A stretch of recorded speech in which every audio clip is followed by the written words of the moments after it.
this computer.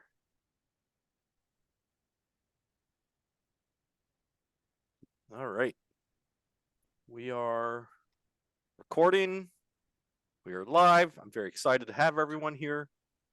Got the participant screen open.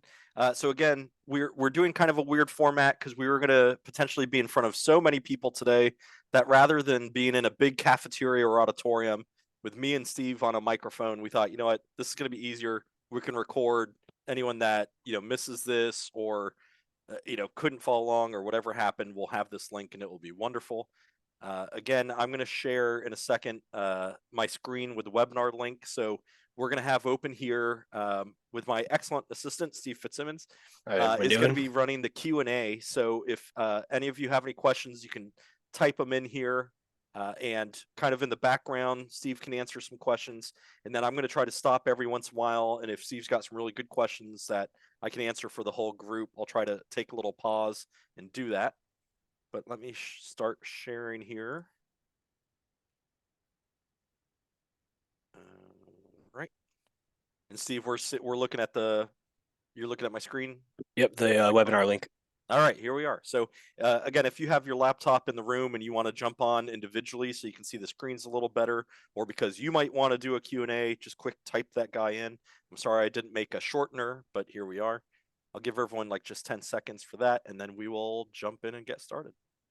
While we have that up on the screen, I'll start with my sort of preamble on how we got here. And I included some of this in my newsletter last month about when I first came in September. I saw that we had Securely for filtering, GoGuardian for Chromebook management, and then Bark for alerts and self-harm and bullying. And so we had 3 different products. And so like juggling 3 different products to manage our Chromebooks, manage our students, I was like, whoa, that's cumbersome. I'm not sure why we're doing this.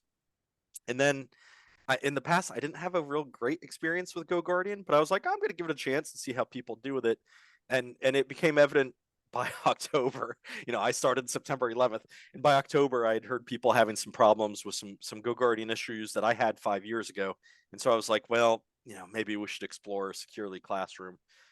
Really, because I think it's a better product. There's some bells and whistles that are very similar to GoGuardian, and then some things that I think are better than GoGuardian. And then we also merged the Bark product. So now we have Securely Aware. So we're doing self-harm alerts and grief and bullying through Securely as well. So now we're kind of got everything under one package. We'll have GoGuardian until June. So if you're like, well, Matt, I really know GoGuardian, I've got it set up, I want to keep using it to June, that's fine. Come September, we'll have everything under the Securely umbrella. But you don't have to wait. I already have teachers using Securely. So here we are. We're going to get started. And again, we'll keep one eye on the Q&A. Steve will be answering questions for it. I'm also going to offer Steve up here. If you guys haven't met Steve Fitzsimmons, here, I'm going to stop for a second so they can see your face and get to know you, Steve.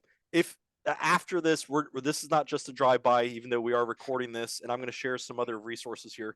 But if you want more help, you like face-to-face help, you want someone in the classroom, you want someone to come meet the whole PLC, I'm offering Steve's help here. He's been finding me resources for this tool. He knows the tool nearly as good as I do, if not better. And so if you want some more help, you're a little uncomfortable after this first PD, I'm offering Steve. Steve, anything you want to add so far? I'm looking forward to working with everybody on it. This is a great product we got, and hopefully we can roll it out to everybody and get rolling with it. All right, and let's get rolling with it now. I'm going to share my screen again, and we'll jump in. And again, if you have questions, put them in the Q&A, and we'll try to get to everyone's questions. All right. And I'm going to warn everyone when I show my screen, remember that this is the Matt Shea screen, so you're not going to see this much. I'm seeing 1,700 classrooms right now. You're only going to see your classrooms, and I see way more tabs, so I'm probably a bad example, but I knew that this way I'd have access to everything that I wanted to show. You're probably just going to see over on the left here in the navigation for anyone that signed in and is following along, you're probably just going to see classes and web links. I see a couple more tools than that. I'm not going to go into my tools. We're talking about your tools today. One thing I'll mention if you start to look in here is, well, Matt, I see extra classes. And so for a couple of people, oh, the link to sign in. That's a good point. So it's just securely.com. I'll throw it in the chat too. Yeah, why don't you do that?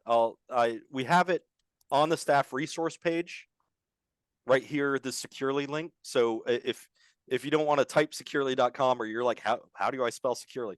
If you go to our website, click the securely link, that'll take you there, and then you'll click login on the upper right. You can sign in with the Google single sign-on. That's a good question. Thank you.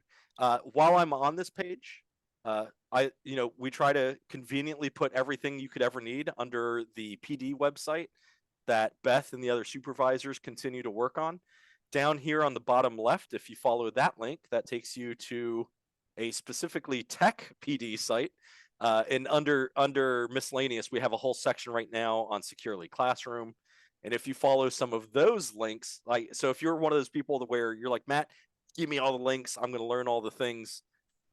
Those links will take you to this page at Securely, where they literally show you click by click all the screens you need to click on. So if you've got something very specific you're looking for, it is all here.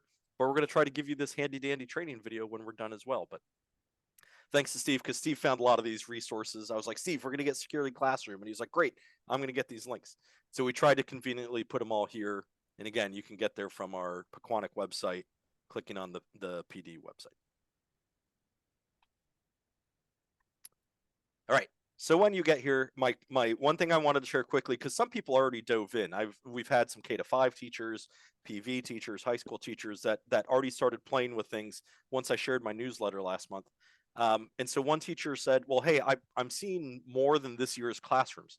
So we are syncing Securely Classroom based on Google Classroom. So whatever you have in your Google Classroom, that's what's going to come over. So the two things to think about that is, if you haven't archived any of your previous year's Google Classrooms, you're probably going to see too much.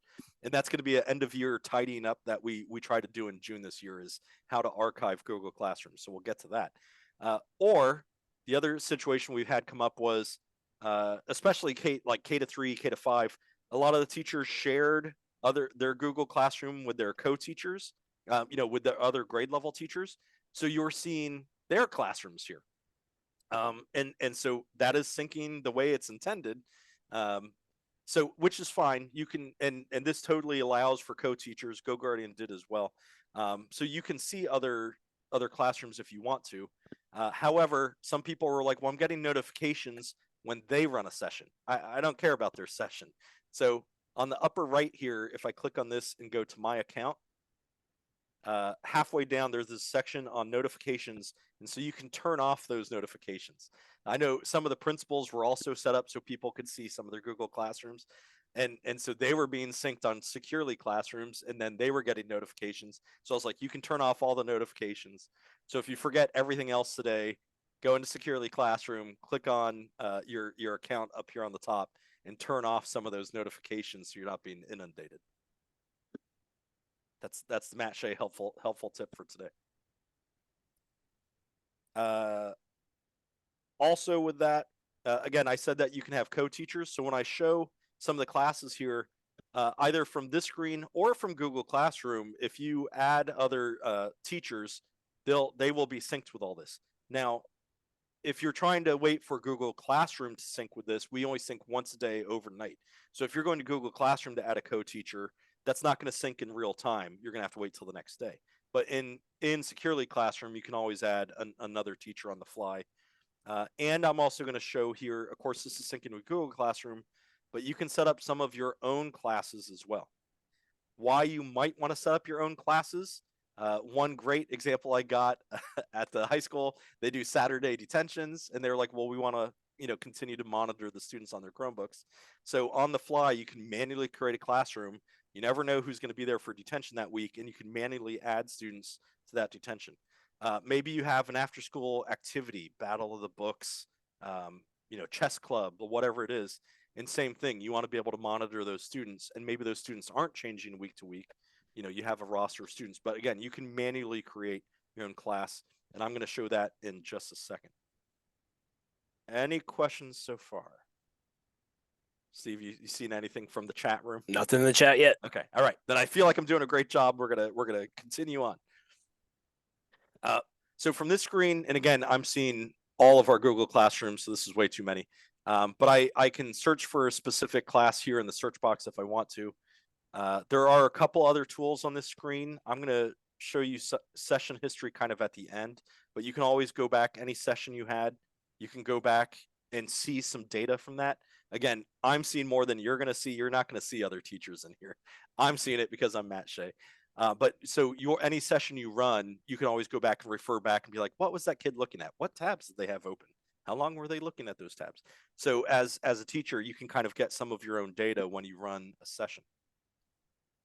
If I clicked on add new class, notice it's gonna prompt me here. And so I'm gonna say, yes, I'm doing a manual class. I can name it. I can add a description. And so then as I'm creating the class, I'm going to get some kind of default options here. And you can always go back in and tweak these settings after you start a class. But just to give you an idea of what a manual class looks like, in here, notice this is one of the most powerful things that I ever show, especially for high school, maybe middle school. Especially when you're doing assessments and you don't want those kids going to other tabs during an assessment, one of the first questions to ask you is, oh, do you want to limit the number of tabs the student can have? So I can say, yeah, when we start a session, I only want the kid to be able to access one tab. I want them to access the assessment I have them going to and nothing else. Or, if you're in a class and you've got some students that have behavior issues or whatever it may be, and you're just worried that it'll be a distraction if they have 5 tabs open, you can say, let's limit them to 1 tab or just 2 tabs because we're doing research today. So you get some controls right here to say what you want to have the session start with normally. Block list. You can, if there's something specifically that I'm not already blocking, and you've probably heard the kids, curse Mr. Shea's name, that they can't get to a lot of their games now or other things they want to go to, you can create your own block list. And when you do that, here I already made a folder of what I call bad games. I was just adding things in there like cookie clicker. Again, some of that I'm already blocking, but you could, if there's something more specific you want to block, like maybe you don't want them going to google.com for research. You want them using only JSTOR or, some other research site, Britannica. So you can create your own block list and use that here. And you can have it run every time, or you can select that when we start a session. Now we have a question that came in if you see it.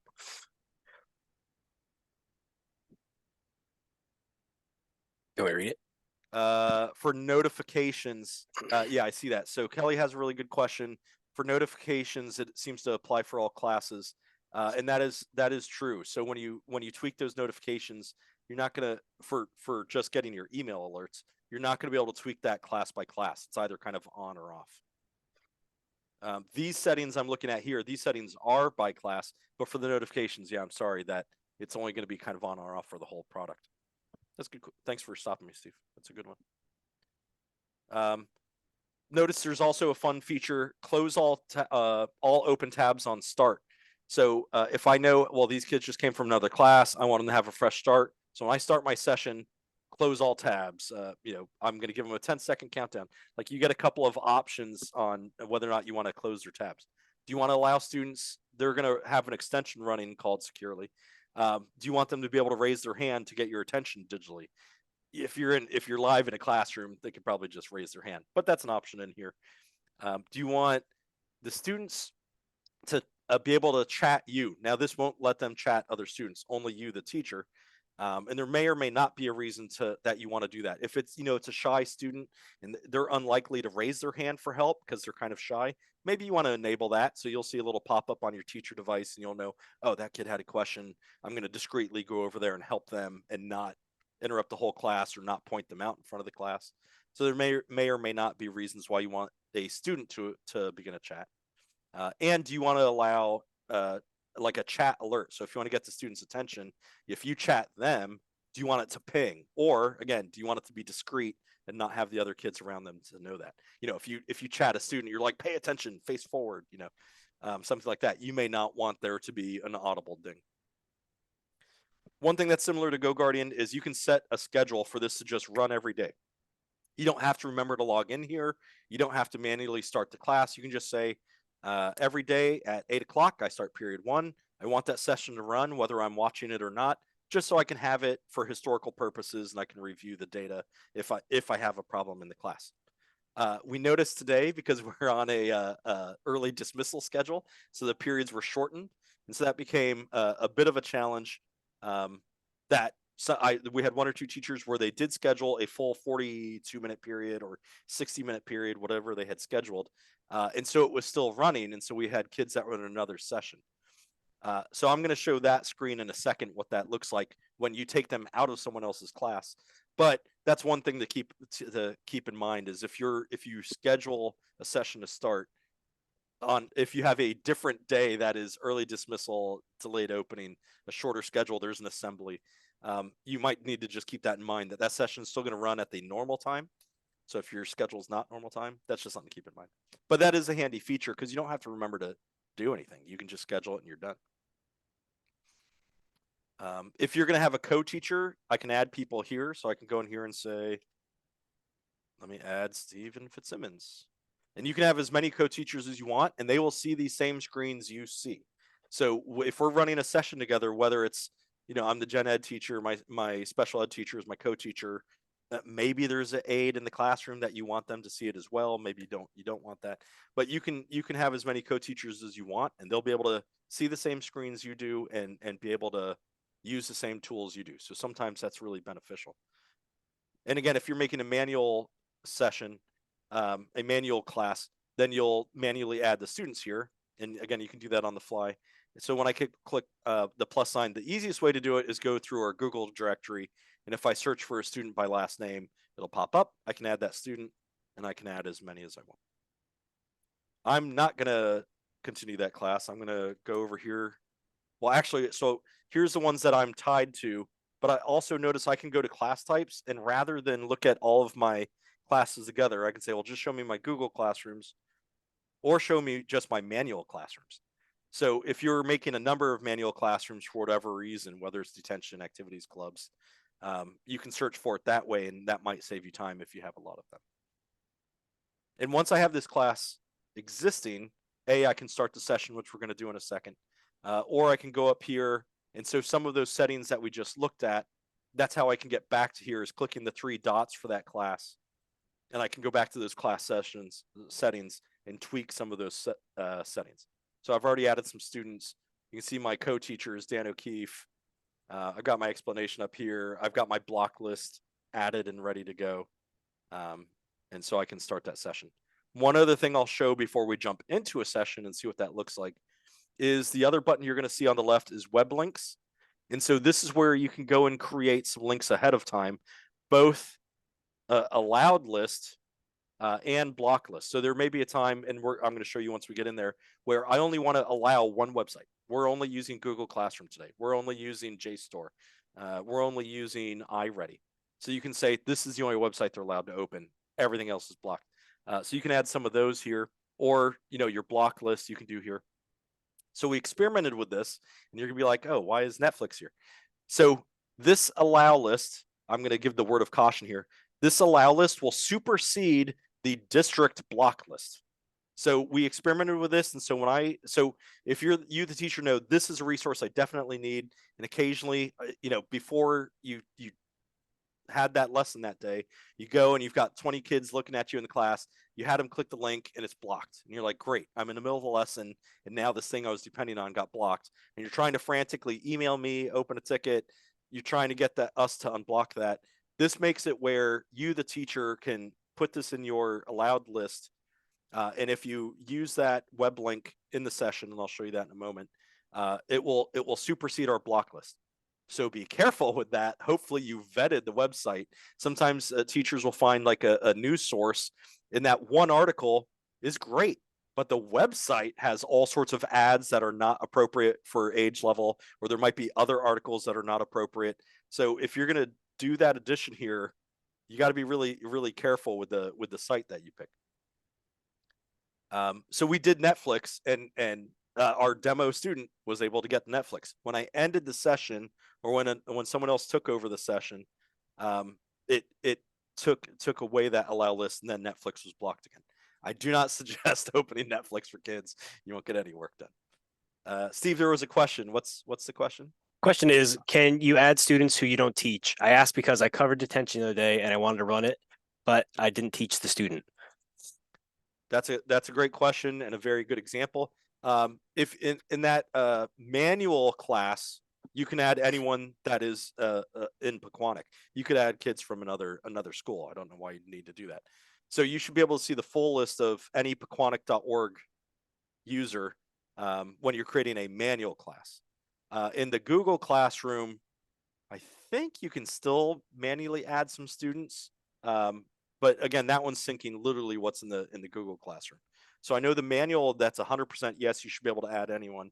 In the Google Classroom, I think you can. I just haven't tested it. So hopefully that helps answer that question. All right. We're going to start a session here. And we'll dive in. I don't see, are there any other questions right now? I think we're answering Nope, them. I'm just putting that in the chat too so they can refer back to it. All right. And so I'm going to start this session, which I have 3 false students in.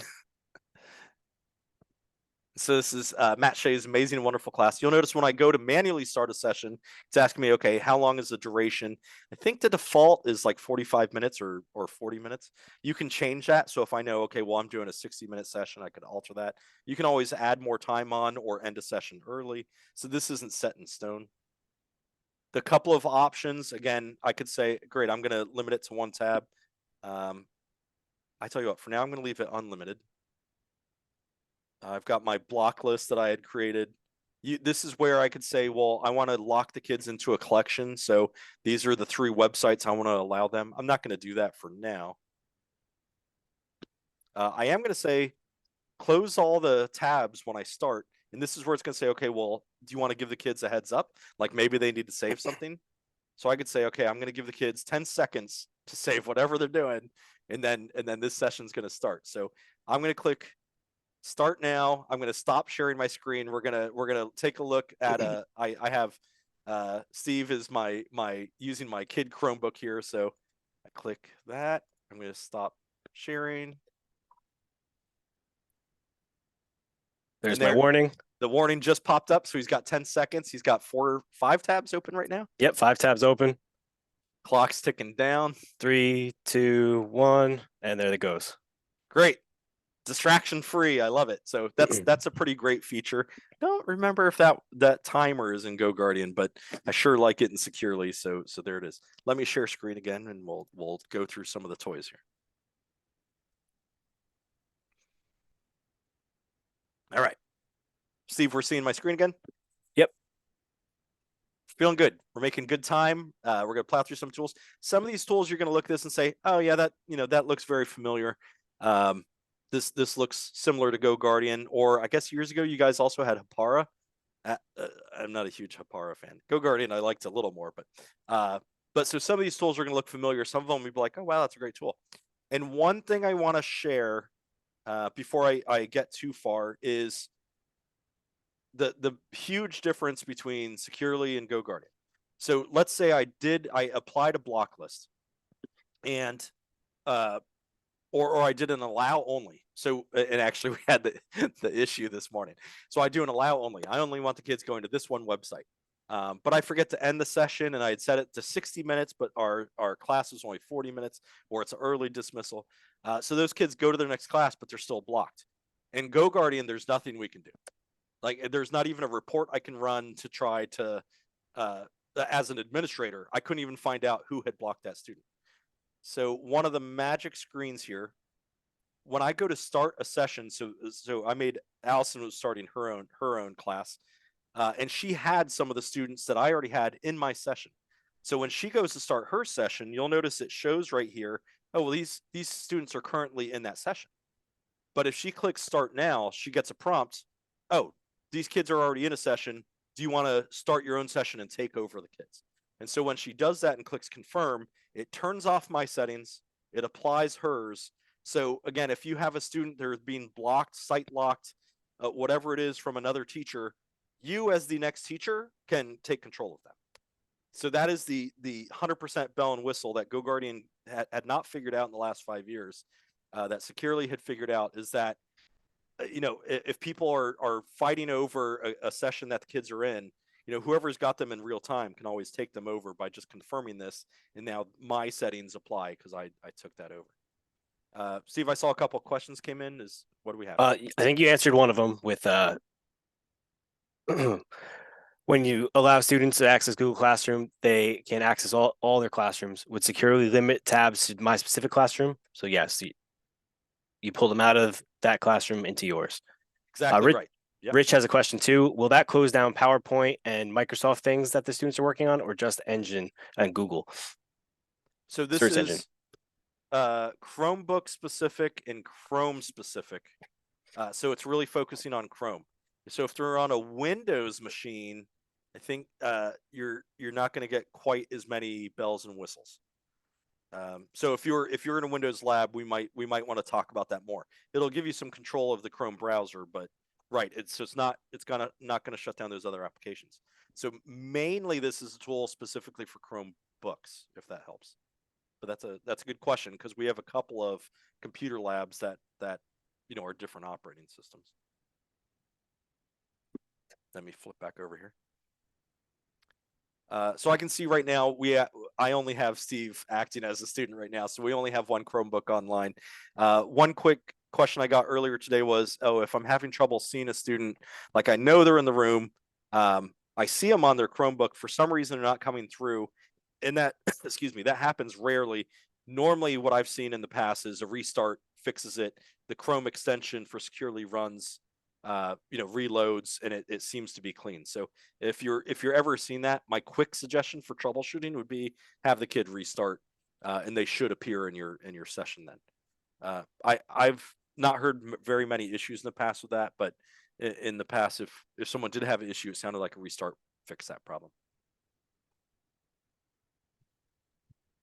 And I see Macs as well. Yeah. Okay. I think on a Mac, I think it's going to be Chrome OS. So you're not gonna be able to lock them out of Photoshop or some application outside the browser. While we're on that topic, real fast, I'll mention, because this came up for detention on Saturdays, we have a timer set for the time of day. So Monday through Friday, I think it's like 7 a.m. to 5 p.m. in case you have activities. This tool will run.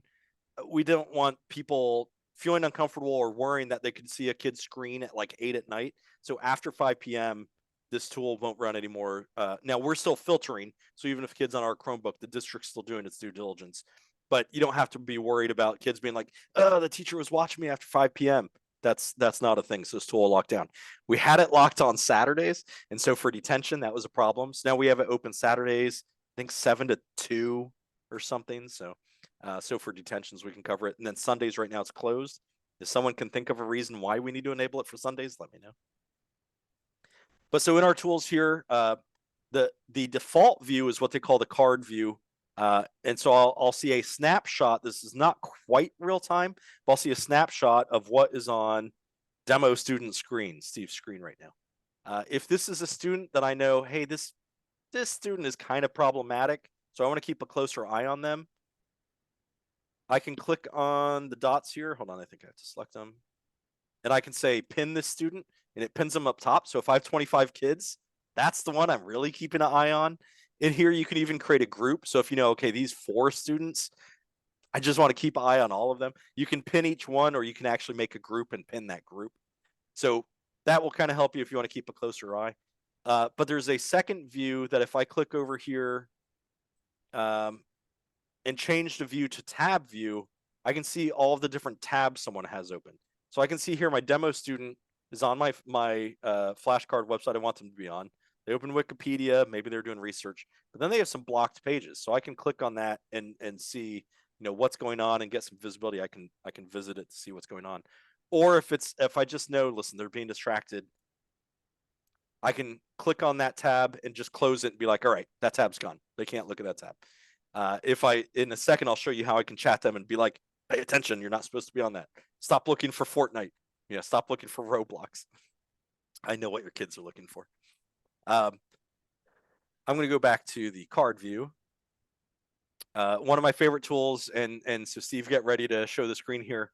Mhm. If I want all the students' attention, because maybe I just want to do a quick, 60-second announcement, or I want to do a 5-minute mini lesson, and I know if the Chromebook's in front of the kids, they're going to play with it. Even if I tell them to tilt their screen or close the lid, they're going to play with it. So I can do a screen lock and say, everyone face forward. And I could say auto release after 30 seconds, but I'm going to say, all right, lock the screen. And there it is. You can see on Steve's there. Now has a screen lock, and they can't click anything until I release them. That can be a bit of a problem if they leave my class and go to the next class. But so when I'm done, since I didn't put a timer, I'm going to click this release button. And notice I only had demo students selected. So I only locked just that one student, but I could select all. And I could lock the whole classroom to get their attention. Or maybe I have centers going on and I just want to lock that one group, but not this group that's quietly working. So you get some kind of choices as to who I want to lock.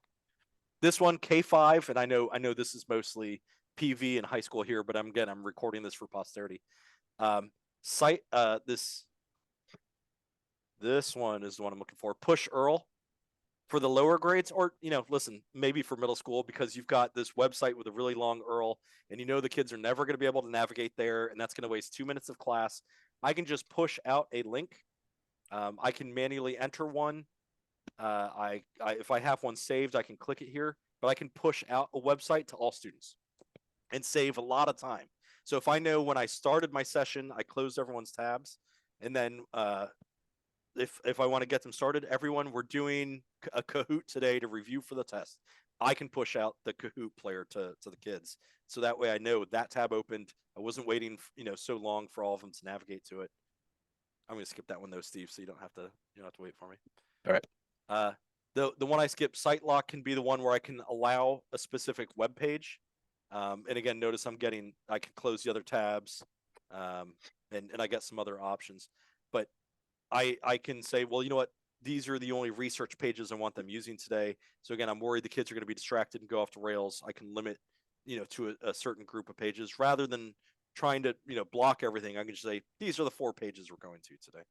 If you're doing research, that can be kind of hard because you might want them to go and explore more of the internet. But if hey, we're just using these 3 or 4 pages, you can add them here, select them, lock, and it will lock just to those sites. We had a question come in. When you push out a URL, does it just send them the link, or does it actually open the site for them? It opens the tab. All right, here we're gonna do it. We're gonna give them. I'm not giving them Netflix though. Yeah. So I'm gonna do a manual entry. We're gonna go to securely.com. Securely. If I click add to list, this will save it permanently. So I'll do that. And I'm gonna push the URL. And so you can see on Steve's Chromebook, it pushed right through that. So it doesn't just send the URL, it actually opens the tab. So for K5, that's a huge time saver. I don't know if you've ever tried to get 6-year-olds to try to go to a specific website, but that's a huge victory right there, being able to push out a website. All right, we've only got a couple minutes left, so I'm going to try to keep going. There's this one where I can say share screen. And so if there's something I want to display, I can push it out to the students' devices so they're seeing my display. I'm not going to do that right now, Steve, but just for sake of time. But so there may be times where if either it's a small font or I just want them to stay focused. And I have Adobe Photoshop on my computer, but they're on Chromebooks, so they're not going to have Photoshop. But I want them to see some of the controls of Photoshop. I can push out my teacher screen. And there's also a spot, I'm trying to remember where it is. Steve, you can refresh my memory. I think there's a way where we can broadcast a student screen. Is that under? There we go. So I selected demo student 10 here. I clicked on that little drop down. So let's say we have the groups for science class broken into 4 groups, and they're all working on dissection of a frog. And I know, wow, group 1 found this really great resource, and I want to share that. So I can take someone from group 1 and I can share their screen with the rest of the students. When I do that, that student's going to get a prompt saying, hey, the teacher would like to share your screen. Is that okay? which is nice that you're trying to get permission first. Hopefully you had that conversation with the student. But so you can share that student screen with the rest of the class as well. So it's not just the teacher's screen they can share another student screen. So that's a pretty cool feature. Steve, there was a question. What do we got? Question came in. Can you add to the blocked list from the student tabs when they are in session? The block list, yes, I think you can add on the fly. So if you see, there's one kid that keeps going to this site and you keep closing the tab on him, I think you can on the fly go to the block list, add it, enable that block list, and away you go. The allow one, I think you can only do either at the beginning or in this site lock section. So it's just a little different screen. But Dan, I think the question is yes, you can add a blocked page on the fly. And if it's a website the kids keep going to and it's really problematic and you don't want to block it all the time, it's a problem for all their classes, please email me or put in a ticket and we'll just block it globally. But if it's one where they might need to get to it in another class, but you just don't want them doing it in your class, you have the power to block it. The other one I really like here is the announce button. So again, I could select which student I want to make an announcement to and say 5 minutes left, clean up. And notice I can save this if this is something I'm going to say frequently. So again, going back to our science example, we're frequently doing science labs. I know they're taking data with their Chromebooks. So maybe I want to save this, but if I send it, and there's the announcement, middle of the screen, they can't miss it. And away I go. Also in there, rather than an announcement, and you can see the little announce symbol on here, that still popped up. Notice the chat feature here. So let's say it's just that one student. I don't want to disrupt the whole class. I know they're supposed to be working on their Chromebooks. And that kid is on Fortnite or whatever website Steve was trying to get to that he got blocked. So I can chat just that student and say, please pay attention. And that'll pop up for me on the right-hand side of the screen. Right. Now, I didn't enable the audio, the ping sound. So Steve didn't get a ping when that came up, but he did get a pop-up in the right corner. So a kid really can't say, oh, I didn't know you're trying to chat me. Like they're going to see that. And Steve, do you want to chat something back? And again, remember, this is teacher to student. The other students cannot chat each other. This is a one-way feature. No, there it is. And by the way, you can save screenshots. So if the kid's doing something inappropriate, you can save that screenshot and send it to the parent. And just to make everyone aware, because of this kind of quiet, discreet chat feature, this is logged. So just to protect you, the teacher, and to protect the student, this is always logged. And so you can go and see that in the session history. So, if you said to a student discreetly, hey, I really need you to try to pay attention. That kid says, I hate you. You're the worst teacher in the world. That's logged. And again, you can go and screenshot that and grab it and send it to the parent. Be like, listen, I'm having trouble with little Steve today. He's having some issues. So that chat is in there. Matt, real quick, another question came in. Can we see their open tabs without selecting individual students? Yes. So again, back under here, instead of the card view, which tab is view, like a screenshot, you can go to the tab view, and then here they are. So if I had 20 students, I'd see all of their tabs. Yep. And I think the top one is what they're currently looking at. What tab is currently active? I'm pretty sure. Yep, I'm on securely. Yep. And again, if I click on one of those, I get some options. Oh, I totally forgot. If something they keep opening right here, I can click the block button. I don't even have to go to that block list. But again, I've got the option to just close it. Or if I'm not sure what they're looking at, I can click that visit and be like, oh, what are they looking at? Oh, okay, they were trying to do research. So maybe I didn't need to block it. But so you get, not only can you see those tabs, but you get some controls right here. And then if I'm done, like again, I'm just done with Chromebooks for the period, I could let that time lapse. I can click here and stop it. I could add 5 more minutes if somehow the schedule changed and we're doing a double period or whatever happened. So we have some options here before I stop it, or I can just say, okay, great, I'm going to stop the class now because I know the kids are leaving. If you have it scheduled, or you could let the timer run out and it's just going to stop on its own. And the last thing I want to show you, and then we'll do a Q&A, and then we'll get people out of here. Again, back on the main screen, back when I'm looking back at the classes, if I look at session history, and again, I'm looking at everyone here, so I'm sorry. I can see, okay, here was the session that I ran today. Here's the session I ran last week. Here's the session I ran 2 months ago. I can still go back and look at that session history, and I'm going to get data. So who were the students in that session? What announcements did I make? What chat was there? Oh, I chatted demo 10 student. Oh yeah, that's right. That was when he was being disobedient, and I had to go talk to Mrs. Ringen and be like, listen, we need to have a talk with this student. That Steve, he's a lively one. So there's a lot of like data after the fact. So, and I know this happens to people sometimes. Well, I think that kid might have been on some other tab. You know, I was teaching the lesson at the time. Well, great. If you ran a session, you can go and look at that after the fact. You know, I can always look at that after the fact as well. So if you have trouble, you can always chat me or Allison Noon, and we can go in there and like look at the activity for that student. So even outside of Securely Classroom, but you can now too if you run a session. I've taken a good chunk of time. We covered a lot of stuff. I'm sure I missed a couple of tools, but I just want to give it a one last second for any other Q&As. And if there aren't any, we can finish 3 minutes early here. But Steve, what do we have? We had chat come in. Can I double down securely and Go Guardian? Really lock down some of these knuckleheads?